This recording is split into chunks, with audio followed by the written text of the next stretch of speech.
सरकार दे जिहड़े उत्थे मंत्री आए हुए सी उन्होंने कहा भी जी असीं रद्द नहीं करने, तुसीं जो करना कर लो।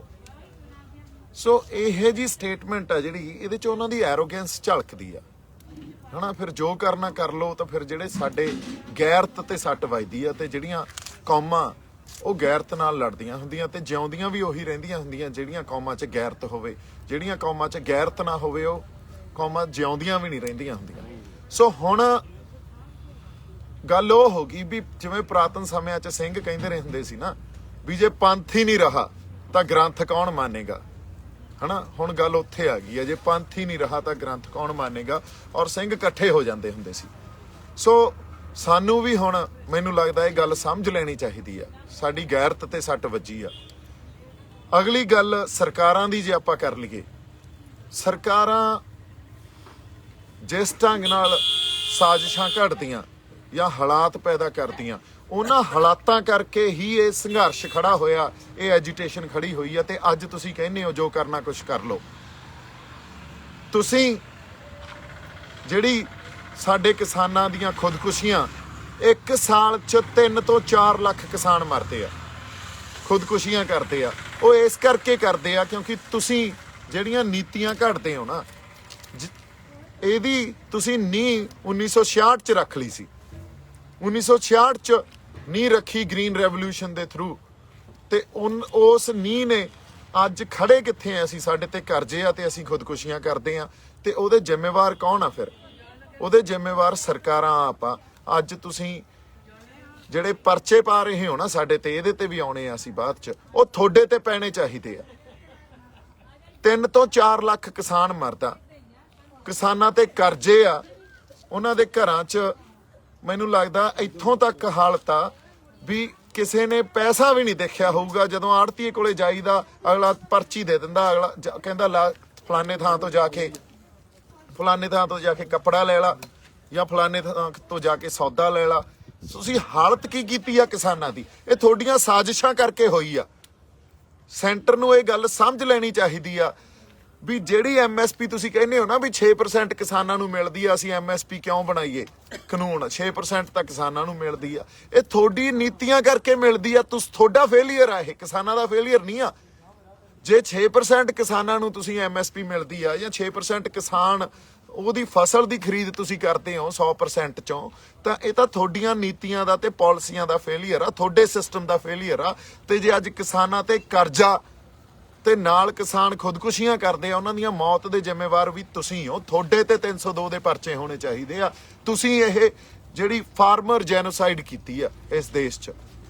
ਅਗਲੀ ਗੱਲ ਜੇ ਆਪਾਂ ਇਸ ਗੱਲ ਤੇ ਆਈਏ ਵੀ ਸਰਕਾਰ ਦਾ ਜੋ ਐਟੀਟਿਊਡ ਆ ਨਾ, ਅੱਜ ਜੋ ਪੋਲੀਟੀਕਲ ਸਮਝ ਆ, ਹਜੇ ਤੱਕ ਇਸ ਐਜੀਟੇਸ਼ਨ ਦਾ ਉਹਨਾਂ ਨੂੰ ਮੂਲ ਖਾਂਸਾ ਹੀ ਸਮਝ ਨਹੀਂ ਆਇਆ। ਜੇ ਤੁਹਾਨੂੰ ਮੂਲ ਖਾਂਸਾ ਹੀ ਇਸ ਐਜੀਟੇਸ਼ਨ ਦਾ ਸਮਝ ਨਹੀਂ ਆ, ਫਿਰ ਤੁਸੀਂ ਕਿੱਥੋਂ ਮਸਲਿਆਂ ਦੇ ਹੱਲ ਦੇ ਦੋਗੇ ਸਾਨੂੰ? ਸਾਡੀ ਧਿਰ ਨੂੰ ਵੀ ਇਹ ਗੱਲ ਸਮਝ ਲੈਣੀ ਚਾਹੀਦੀ ਆ ਵੀ ਹੁਣ ਇਹਨਾਂ ਨੇ ਆਏ ਨਹੀਂ ਸਮਝਣਾ। ਹੁਣ ਸਾਨੂੰ ਸਾਡੀ ਗੈਰਤ ਤੇ ਗੱਲ ਆਈ ਆ, ਗੈਰਤ ਤੇ ਸੱਟ ਵੱਜੀ ਆ, ਤੇ ਫਿਰ ਸਾਨੂੰ ਗੱਲਾਂ ਵੀ ਉਸੇ ਢੰਗ ਨਾਲ ਸਮਝਾਉਣੀਆਂ ਪੈਣੀਆਂ। ਅੱਜ ਦੀ ਮੈਂ ਤੁਹਾਨੂੰ ਘਟਨਾ ਦੱਸਦਾ। ਅੱਜ ਇਹਨਾਂ ਨੇ ਜਿਹੜੇ ਸਾਮਣ ਭੇਜੇ ਮੇਰੇ ਬ੍ਰਦਰ ਤੇ ਵੀ UAPA ਐਕਟ ਮਨਦੀਪ ਤੇ, ਉਸ ਐਕਟ ਦੇ ਅਧੀਨ ਇਹਨਾਂ ਨੇ ਸਾਮਣ ਭੇਜੇ ਤੇ ਉਹਦੀ ਪੇਸ਼ੀ ਰੱਖੀ ਦਿੱਲੀ FIR ਦਰਜ ਆ। 15 ਦਸੰਬਰ ਦੀ ਕੋਈ FIR ਆ ਤੇ ਉਹਦੇ ਅਧੀਨ ਇਹਨਾਂ ਨੇ ਸਾਮਣ ਭੇਜੇ। ਉਹ ਸਾਮਣ ਹੋਰ ਵੀ ਬੰਦਿਆਂ ਨੂੰ ਸਾਡਿਆਂ ਨੂੰ ਗਏ ਪੰਜਾਬ 'ਚ, ਹਨਾ।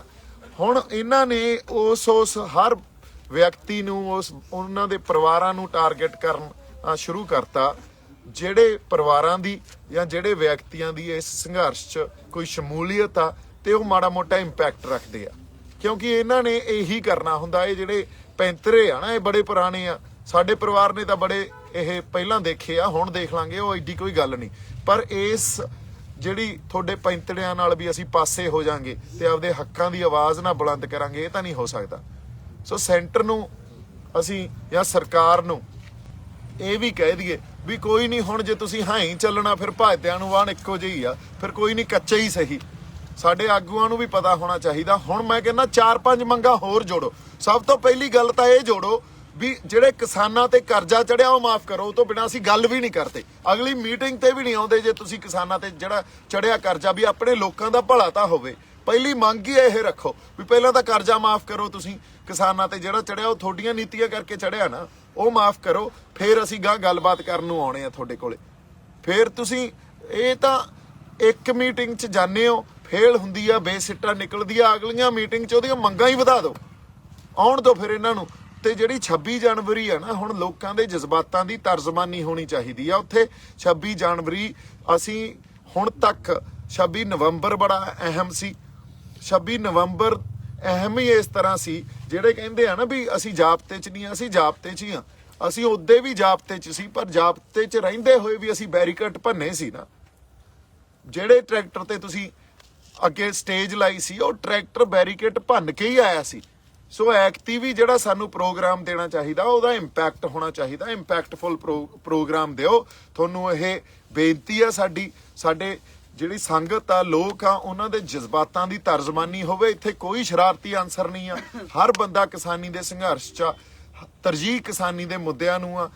ਅਸੀਂ ਚਾਹੁੰਦੇ ਆ, ਸੰਗਤ ਇਹ ਚਾਹੁੰਦੀ ਆ, ਇੱਥੇ ਦੇਖੋ ਸਾਰੀ ਸੰਗਤ ਖੜੀ ਆ, ਇੰਨੇ ਅਸੀਂ ਠੰਡ 'ਚ ਇੱਥੇ ਬੈਠੇ ਆ, ਇਹ ਚਾਹੁੰਦੀ ਆ ਵੀ ਲੋਕਾਂ ਦਾ ਭਲਾ ਹੋਵੇ, ਕਿਸਾਨਾਂ ਦਾ ਭਲਾ ਹੋਵੇ। ਪਿੰਡਾਂ 'ਚ ਰਹਿੰਦੇ ਜਿਹੜੇ ਲੋਕ ਆ, ਉਹਨਾਂ ਦੇ ਹਾਲਾਤ ਸੁਧਰਨ। ਪਿੰਡਾਂ 'ਚ ਜੋ ਹਾਲਾਤ ਬਣੇ ਹੋਏ ਆ ਉਹ ਸਾਨੂੰ ਸਾਰਿਆਂ ਨੂੰ ਪਤਾ, ਪਰ ਅਸੀਂ ਉਹਨਾਂ ਤੋਂ ਪਤਾ ਨਹੀਂ ਕਦੋਂ ਤੱਕ ਮੁਨਕਰ ਹੁੰਦੇ ਰਹਾਂਗੇ, ਅਸਲ ਗੱਲ ਤੇ ਹੀ ਨਾ ਆਵਾਂਗੇ। ਅਸੀਂ ਇਹ ਗੱਲ ਕੋਈ ਪੋਲੀਟੀਕਲ, ਦੇਖੋ ਇਹ ਪੋਲੀਟੀਕਲ ਲੜਾਈ ਬਣਦੀ ਜਾ ਰਹੀ ਆ, ਪੋਲੀਟੀਕਲ ਰੂਪ ਬਣਦਾ ਜਾ ਰਿਹਾ ਇਹਦਾ। ਚਲੋ ਇਹ ਤਾਂ ਹਾਲਾਤ ਨੇ ਉਸ ਪਾਸੇ ਨੂੰ ਤੋਰਤਾ, ਪਰ ਲੋਕਾਂ ਦਾ ਭਲਾ ਹੋਣਾ ਬਹੁਤ ਜ਼ਰੂਰੀ ਆ। ਲੋਕਾਂ ਦਾ ਜਜ਼ਬਾਤ ਆ ਜਿਹੜੇ, ਉਹਨਾਂ ਜਜ਼ਬਾਤਾਂ ਤੇ ਪਹਿਰਾ ਦੇਣਾ ਸਾਡਾ ਬੜਾ ਜ਼ਰੂਰੀ ਆ। ਇੱਥੇ ਦੇਖ ਲਓ ਇੰਨੀ ਧੁੰਦ 'ਚ ਵੀ, ਮਾੜਾ ਜਿਹਾ ਦਿਖਾਓ ਤੁਸੀਂ ਇੱਧਰ ਨੂੰ ਫੇਰ ਕੇ, ਹਨਾ ਆ ਸਾਰੇ ਸਾਡੇ ਬੰਦੇ ਭਾਈ ਪਿੱਛੇ ਨਾ ਕਰੋ, ਮੇਰੇ ਦੱਸਿਆ ਆ ਸਾਡੀਆਂ ਮਾਤਾਵਾਂ, ਹਾਂਜੀ ਕੋਈ ਨਹੀਂ ਆ ਜਾ, ਇਹ ਸਾਡੀਆਂ ਮਾਤਾਵਾਂ ਇੱਥੇ ਹਨਾ, ਤੇ ਸਾਡੀਆਂ ਇਹ ਸਾਡੇ ਲਈ ਲੰਗਰ ਬਣਾਉਂਦੀਆਂ, ਅਸੀਂ ਆ ਕੇ ਲੰਗਰ ਖਾ ਲੈਂਦੇ ਆ। ਕੋਈ ਗੱਲ ਆ ਇਹ, ਇਹਨਾਂ ਨੂੰ ਘਰ ਛੜਾਏ ਹੋਏ ਆ, ਇੱਥੇ ਬੱਚਿਆਂ ਨੂੰ ਘਰ ਛੜਾਏ ਹੋਏ ਆ, ਬਜ਼ੁਰਗ ਬੈਠੇ ਆ ਇੰਨੀ ਠੰਡ 'ਚ। ਚਲੋ ਅਸੀਂ ਫੇਰ ਆਪਦੇ ਉੱਤੇ ਮਾੜਾ ਮੋਟਾ ਝੱਲ ਲਾਂਗੇ ਇਹਨਾਂ ਗੱਲਾਂ ਨੂੰ, ਪਰ ਇੰਨੀਆਂ ਨਿਰਦਈ ਸਰਕਾਰਾਂ, ਇਹੋ ਜੀ ਗਵਰਨੈਂਸ, ਤੁਸੀਂ ਇਹਨੂੰ ਗਵਰਨੈਂਸ ਕਹਿੰਦੇ ਹੋ? ਇਸ ਤਰ੍ਹਾਂ ਦੇਸ਼ ਚੱਲਦੇ ਆ। ਹੁਣ ਉਦੋਂ ਬਾਅਦ ਤੁਸੀਂ ਵੰਗਾਰੀ ਜਾਂਦੇ ਹੋ ਸਾਨੂੰ, ਜਿਵੇਂ ਪਤਾ ਨਹੀਂ ਕਿੱਡਾ ਕੁ ਵੱਡੇ ਜੰਗ ਦੀ ਤਿਆਰੀ ਤੁਸੀਂ ਵਿੱਢੀ ਬੈਠੇ ਹੋ, ਤੇ ਉਹਦੇ ਖਾਤਰ ਤੁਸੀਂ ਕਿੱਡੇ ਵੱਡੇ ਖਰਚੇ ਕਰ ਦੋਗੇ। ਤੁਸੀਂ ਆਪਦੀਆਂ ਆਰਮਡ ਫੋਰਸਿਸ ਨੂੰ ਬੁਲਾਓਗੇ, ਬੈਰੀਕੇਟਿੰਗ ਕਰੋਗੇ, ਕੰਟੇਨਰਸ ਰੱਖੋਗੇ, ਪਰ ਕਿਸਾਨਾਂ ਨੂੰ ਉਹਨਾਂ ਦਾ ਹੱਕ ਨਹੀਂ ਦੇਣੇ। ਕਿਸਾਨਾਂ ਨੂੰ ਇਹ ਨਹੀਂ ਕਹਿਣਾ ਵੀ ਨਹੀਂ ਤੁਹਾਨੂੰ ਕੋਈ ਨਹੀਂ, ਤੁਹਾਡੇ ਹੱਕ ਦਿੰਨੇ ਆ, ਤੁਹਾਡੀ ਖਾਤਰ ਵੀ ਕੁਝ ਕਰਦੇ ਆ, ਇਹ ਨਹੀਂ ਕਰਨਾ ਅਸੀਂ। ਔਰ ਮੈਨੂੰ ਸਮਝ ਹੀ ਨਹੀਂ ਆ ਰਹੀ ਕਿਸ ਤਰ੍ਹਾਂ ਦੇ ਹਾਲਾਤ ਆ ਇੱਥੇ, ਉਹਨਾਂ ਹਾਲਾਤਾਂ ਨੂੰ ਕੋਈ ਸਮਝ ਨਹੀਂ ਰਿਹਾ। ਕੋਈ ਤੁਹਾਡੇ ਚੋਂ ਹੀ ਬੰਦਾ, ਕੋਈ ਨੇਕ ਰੂਹ ਹੋਵੇ, ਉਹਦੇ ਅੰਦਰ ਕਿਤੇ ਮਾੜੀ ਮੋਟੀ ਇਨਸਾਨੀਅਤ ਜਾਗ ਜੇ, ਹਨਾ। ਸੋ ਇਹਨਾਂ ਗੱਲਾਂ ਨੂੰ, ਇਹਨਾਂ ਮਸਲਿਆਂ ਨੂੰ ਜੇ ਕੋਈ ਸਮਝਦਾ ਨਹੀਂ, ਫਿਰ ਅਸੀਂ ਆਪਦੇ ਆਪ ਨੂੰ ਇਨਸਾਨ ਕਹਿੰਦੇ ਆ। I think you know, we are far away from being a human being. So ਜਿਸ ਢੰਗ ਨਾਲ ਇਸ ਸੰਘਰਸ਼ ਨਾਲ ਲੋਕ ਜੁੜੇ ਹੋਏ ਆ, ਇੱਥੇ ਹੀ ਨਹੀਂ, ਸਾਰਾ ਪੰਜਾਬ, ਸਾਰਾ ਹਰਿਆਣਾ, ਇਧਰੋਂ ਯੂਪੀ ਵਾਲੇ ਕੀ, ਰਾਜਸਥਾਨ ਵਾਲੇ ਕੀ, ਹੋਰ ਪਾਸਿਓਂ ਬੰਦੇ ਕੀ, ਫਿਰ ਬਾਹਰਲੀ ਸੰਗਤ ਜੋ ਇਹਦੇ ਨਾਲ ਜੁੜੀ ਹੋਈ ਆ, ਉਹ ਬੈਠੇ ਚਾਹੇ ਬਾਹਰ ਆ, ਉਹਨਾਂ ਦੇ ਰੂਹ ਵੀ ਇੱਥੇ ਆ, ਉਹਨਾਂ ਦੇ ਦਿਲ ਵੀ ਇੱਥੇ ਆ। ਸੋ ਇਹ ਕੋਈ ਇਹਦੀ ਇੰਪੋਰਟੈਂਸ ਆ ਨਾ, ਜਿਹੜੀ ਇਹਦੀ ਇੰਪੋਰਟੈਂਸ ਇਸ ਸੰਘਰਸ਼ ਦੀ, ਇਹ ਕੋਈ ਸਥਾਨਕ ਨਹੀਂ ਆ, ਇਹ ਲੋਕਲ ਨਹੀਂ ਆ, ਗਲੋਬਲ ਆ। ਸਰਕਾਰ ਨੂੰ ਅਸੀਂ ਹੁਣ ਵੀ ਕਹਿ ਰਹੇ ਹਾਂ ਵੀ ਤੁਸੀਂ ਸਮਝ ਜੋ, ਤੁਸੀਂ ਜੋ ਗੱਲਬਾਤ ਦਾ ਸਿਲਸਿਲਾ ਜਾਂ ਸੰਘਰਸ਼ ਦਾ ਜੋ ਇਹਦੀ ਰੂਪਰੇਖਾ, ਇਹਨੂੰ ਵਿਗਾੜੋ ਨਾ, ਹਾਲਾਤ ਨਾ ਪੈਦਾ ਕਰੋ ਵੀ ਇਹ ਵਿਗੜ ਕੇ ਕਿਸੇ ਹੋਰ ਪਾਸੇ ਨੂੰ ਜਾਵੇ। ਆਪਦੀ ਜਿਹੜੀ ਤੁਹਾਡੇ ਕੋਲੇ ਸਿਸਟਮ ਆ, ਜਾਂ ਤੁਸੀਂ ਜਿੰਨੇ ਰਿਸੋਰਸਿਸ ਰੱਖੇ ਹੋਏ ਆ, ਜਾਂ ਆਪਦੀਆਂ ਫੋਰਸਸ ਤੇ ਇੰਨਾ ਹੰਕਾਰ ਨਾ ਕਰੋ ਵੀ ਤੁਸੀਂ ਕਿਸੇ ਤਰ੍ਹਾਂ ਵੀ ਲੋਕਾਂ ਨੂੰ ਇੰਨਾ ਕੁ ਦਬਾ ਦਿਓ ਜਾਂ ਉਹਨਾਂ ਨੂੰ ਕੁਚਲ ਦਿਓ ਵੀ ਲੋਕ ਬੋਲਣ ਜੋਗੇ ਵੀ ਨਾ ਰਹਿਣ। ਜਦੋਂ ਜ਼ਬਰ ਤੇ ਜ਼ੁਲਮ ਕਿਤੇ ਵਧੂਗਾ, ਉਦੋਂ ਉਹਦਾ ਵਿਰੋਧ ਵੀ ਪੈਦਾ ਹੋਊਗਾ, ਉਹਦੇ ਖਿਲਾਫ ਆਵਾਜ਼ ਵੀ, ਇਹ ਕੁਦਰਤੀ ਵਰਤਾਰਾ, ਉਹਦੇ ਵਰਤਾਰਾ, ਇਹਦੇ ਖਿਲਾਫ ਆਵਾਜ਼ ਵੀ ਉੱਠੂਗੀ, ਬੁਲੰਦ ਹੋਊਗੀ। ਸੋ ਇਹ ਜਿਹੜੇ ਲੋਕ ਆ ਨਾ ਇਹ ਤੁਹਾਡੇ ਜ਼ਬਰ ਤੇ ਜ਼ੁਲਮ ਨੂੰ ਠਾਲਣ ਵਾਸਤੇ ਹੀ ਬੈਠੇ ਆ। ਦੁਨੀਆ ਦੇਖ ਰਹੀ ਆ ਇਸ ਸੰਘਰਸ਼ ਨੂੰ, ਦੁਨੀਆ ਦੇਖ ਰਹੀ ਆ ਇਹਨਾਂ ਲੋਕਾਂ ਨੂੰ, ਤੇ ਇਹਨਾਂ ਲੋਕਾਂ ਨੇ ਇੱਥੋਂ ਦਾ ਸਭ ਕੁਝ ਬਦਲ ਦੇਣਾ, ਤਰਜ਼ਾ ਜ਼ਿੰਦਗੀ ਬਦਲ ਦੇਣੀ ਆ ਜੇ ਤੁਸੀਂ ਨਾ ਸੁਧਰੇ ਤਾਂ।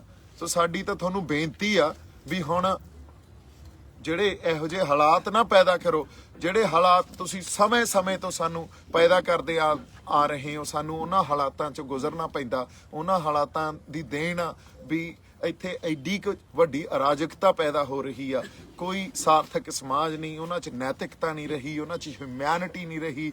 ਤੁਸੀਂ ਇਹ ਦੇਖੋ ਜੇ ਕਿਸਾਨਾਂ 'ਚ ਇਕਨੋਮੀ ਵਾਈਜ਼ ਵੀ ਦੇਖੀਏ, ਜੇ ਕਿਸਾਨਾਂ ਕੋਲੇ ਪੈਸੇ ਹੋਣਗੇ ਤਾਂ ਉਹ ਸਮਾਨ ਖਰੀਦਣਗੇ, ਕੋਈ ਮੋਟਰਸਾਈਕਲ ਖਰੀਦੂ, ਕੋਈ ਕਾਰ ਖਰੀਦੂ, ਕੋਈ ਹੋਰ ਸਮਾਨ ਖਰੀਦਣਗੇ ਤਾਂ ਇਕਨੋਮੀ 'ਚ ਪੈਸਾ ਆਊਗਾ। ਇਕਨੋਮੀ 'ਚ ਪੈਸਾ ਆਊਗਾ ਤਾਂ ਇਕਨੋਮੀ ਪ੍ਰੋਸਪਰ ਹੋਊਗੀ। ਇਹ ਤਾਂ ਸਿੰਪਲ ਜਿਹਾ ਫਾਰਮੂਲਾ ਨਾ ਪਰ ਤੁਹਾਡੀਆਂ ਨੀਤੀਆਂ ਨਾਲ ਜਿਹੜੀ ਵੈਲਥ ਆ ਉਹ ਤੁਸੀਂ ਐਕੂਮੂਲੇਟ ਕਰ ਰਹੇ ਹੋ ਕੁਛ ਹੀ ਹੱਥਾਂ 'ਚ, ਕੁਛ ਲੋਕਾਂ ਤੱਕ ਹੀ ਵੈਲਥ ਰਹਿ ਜਾਂਦੀ ਆ, ਬਾਕੀ ਤਾਂ ਹੈਂਡ ਟੂ ਮਾਊਥ ਆ। ਜੇ ਜਿਉਂ ਰਹੇ ਆ ਤਾਂ ਜਿਉਂ ਰਹੇ ਆ, ਉਹ ਬਸ ਉਸ ਢੰਗ ਨਾਲ ਹੀ ਜਿਉਂਦੇ ਰਹਿਣ। ਉਹਨਾਂ ਦੀ ਤੁਸੀਂ ਜਿਵੇਂ ਜਿਉਣਾ ਕਿਵੇਂ ਆ, ਉਹਨਾਂ ਨੇ ਰਹਿਣਾ ਕਿਵੇਂ ਆ, ਖਾਣਾ ਕੀ ਆ, ਪਹਿਨਣਾ ਕੀ ਆ, ਇਹ ਵੀ ਪਰਿਭਾਸ਼ਿਤ ਤੁਸੀਂ ਕਰਨ ਲੱਗ ਗਏ। ਉਹ ਹੈ ਕੌਣ ਲੋਕ, ਇਹ ਵੀ ਪਰਿਭਾਸ਼ਿਤ ਤੁਸੀਂ ਕਰਨ ਲੱਗ ਗਏ। ਐਂ ਤਾਂ ਨਹੀਂ ਚੱਲਦਾ ਹੁੰਦਾ। ਜਿਹੜੀ ਸਦੀਆਂ ਤੋਂ ਕੋਈ ਸੱਭਿਅਤਾਵਾਂ, ਸਦੀਆਂ ਤੋਂ ਸਿਵਲਾਈਜੇਸ਼ਨਸ ਇਵੋਲਵ ਹੋਈਆਂ, ਜਿਹੜੀਆਂ ਵਿਕਸਿਤ ਹੋਈਆਂ, ਉਹਨਾਂ ਨੂੰ ਤੁਸੀਂ ਪਰਿਭਾਸ਼ਿਤ ਕਰੋਗੇ। ਤੁਸੀਂ ਰੱਬ ਤੋਂ ਵੀ ਵੱਡਾ ਆਪਦੇ ਆਪ ਨੂੰ ਮੰਨਣ ਲੱਗ ਗਏ। ਇਹ ਐਂ ਤਾਂ ਨਹੀਂ ਚੱਲਦਾ ਹੁੰਦਾ। ਸੋ ਇਹ ਅਰਾਜਕਤਾ ਤੁਸੀਂ ਪੈਦਾ ਕੀਤੀ ਆ, ਤੁਸੀਂ ਇਸ ਅਰਾਜਕਤਾ ਦੇ ਜ਼ਿੰਮੇਵਾਰ ਹੋ, ਤੁਸੀਂ ਇਹਨਾਂ ਮੌਤਾਂ ਦੇ ਜ਼ਿੰਮੇਵਾਰ ਹੋ। ਤੁਹਾਡੇ ਤੇ ਪਰਚੇ ਪੈਣੇ ਚਾਹੀਦੇ ਆ, UAPA ਵੀ ਤੁਹਾਡੇ ਤੇ ਪੈਣਾ ਚਾਹੀਦਾ। ਤੁਸੀਂ ਤਾਂ ਇਸ ਦੇਸ਼ ਦੇ ਹੱਕ 'ਚ ਨਹੀਂ ਕਰ ਰਹੇ ਜੋ ਕਰ ਰਹੇ ਹੋ। ਜੇ ਅਸਲ ਤੌਰ ਤੇ ਮੰਨੀਏ, ਦੇਸ਼ ਦੇ ਜਿਹੜੇ ਐਂਟੀ ਨੈਸ਼ਨਲ ਤਾਂ ਸਰਕਾਰਾਂ, ਐਂਟੀ ਨੈਸ਼ਨਲ ਲੋਕ ਨਹੀਂ ਆ ਲੋਕ ਐਂਟੀ ਨੈਸ਼ਨਲ ਆ ਜਿਹੜੇ ਸੜਕਾਂ ਤੇ ਬੈਠੇ ਆ, ਇੱਥੇ ਧੂਣੀਆਂ ਲਾਈ ਬੈਠੇ ਆ। ਤੁਸੀਂ ਤਾਂ ਬੈਠੇ ਹੋ ਕੋਠੀਆਂ 'ਚ ਹੀਟਰ ਲਾ ਕੇ, ਹਨਾ। ਅਸੀਂ ਇੱਥੋਂ ਕਿਤੋਂ ਤਾਰਾਂ ਖਿੱਚਦੇ ਆ, ਜੇ ਕਿਸੇ ਨੇ ਹੀਟਰ ਲਾਉਣਾ ਉੱਥੋਂ ਫਲਾਨਾ ਪਾਣੀ ਉੱਥੋਂ ਆਉਂਦਾ, ਲੰਗਰ ਉੱਥੋਂ ਆਉਂਦਾ, ਇੱਥੇ ਬਾਥਰੂਮ ਆਏ ਬਣਾਏ ਹੋਏ ਆ, ਇੱਥੇ ਪਤਾ ਨਹੀਂ ਕੀ ਹਾਲ ਆ। ਇਨਹਿਊਮਨ ਕੰਡੀਸ਼ਨਸ 'ਚ ਅਸੀਂ ਰਹਿ ਰਹੇ ਹਾਂ, ਕਿਸੇ ਨੂੰ ਕੋਈ ਫਰਕ ਹੀ ਨਹੀਂ ਪੈ ਰਿਹਾ ਔਰ ਹਜੇ ਤੱਕ ਤੁਹਾਨੂੰ ਸਮਝ ਹੀ ਨਹੀਂ ਆ ਰਹੀ ਤੇ ਤੁਸੀਂ ਇਹਨੂੰ ਗਵਰਨੈਂਸ ਕਹਿੰਦੇ ਹੋ ਤੇ ਤੁਸੀਂ ਦੇਸ਼ ਨੂੰ ਗਵਰਨ ਕਰ ਰਹੇ ਹੋ। I think you guys should be ashamed of yourself. So ਇੰਨੀਆਂ ਕੁ ਗੱਲਾਂ ਆਪਾਂ ਕਰਨੀਆਂ ਸੀ। ਮੀਟਿੰਗ ਦਰ ਮੀਟਿੰਗ ਹੁੰਦੀ ਰਹੂ। ਕਿਸਾਨ ਜਥੇਬੰਦੀਆਂ ਦੇ ਆਗੂਆਂ ਨੂੰ ਮੇਰੀ ਅਪੀਲ ਆ, ਮੇਰੀ ਬੇਨਤੀ ਆ ਵੀ ਅਗਲੀ ਮੀਟਿੰਗ 'ਚ ਜਾਣ ਤੋਂ ਪਹਿਲਾਂ ਮੰਗ ਪਹਿਲੀ ਇਹ ਹੋਣੀ ਚਾਹੀਦੀ ਆ ਵੀ ਪਹਿਲਾਂ ਕਰੋ ਕਰਜ਼ਾ ਮਾਫ, ਫਿਰ ਟੇਬਲ ਤੇ ਬੈਠਾਂਗੇ ਅਸੀਂ। ਸੋ ਇੰਨੀਆਂ ਕੁ ਗੱਲਾਂ ਆਪਾਂ ਕਰਨੀਆਂ ਸੀ। ਮੇਰੇ ਵੱਲੋਂ ਬਹੁਤ ਸਾਰਾ ਪਿਆਰ ਤੇ ਸਤਿਕਾਰ। ਸੰਗਤ ਨੂੰ ਚੜ੍ਹਦੀ ਕਲਾ 'ਚ ਰਹੋ। ਚੜ੍ਹਦੀ ਕਲਾ ਹੀ ਸਾਨੂੰ ਸਾਡੇ ਰਹਿਬਰਾਂ ਨੇ, ਗੁਰੂਆਂ ਨੇ ਸਿਖਾਈ ਆ। ਜਿਉਂਦੇ ਵਸਦੇ ਰਹੋ। ਸਤਿ ਸ੍ਰੀ ਅਕਾਲ ਜੀ।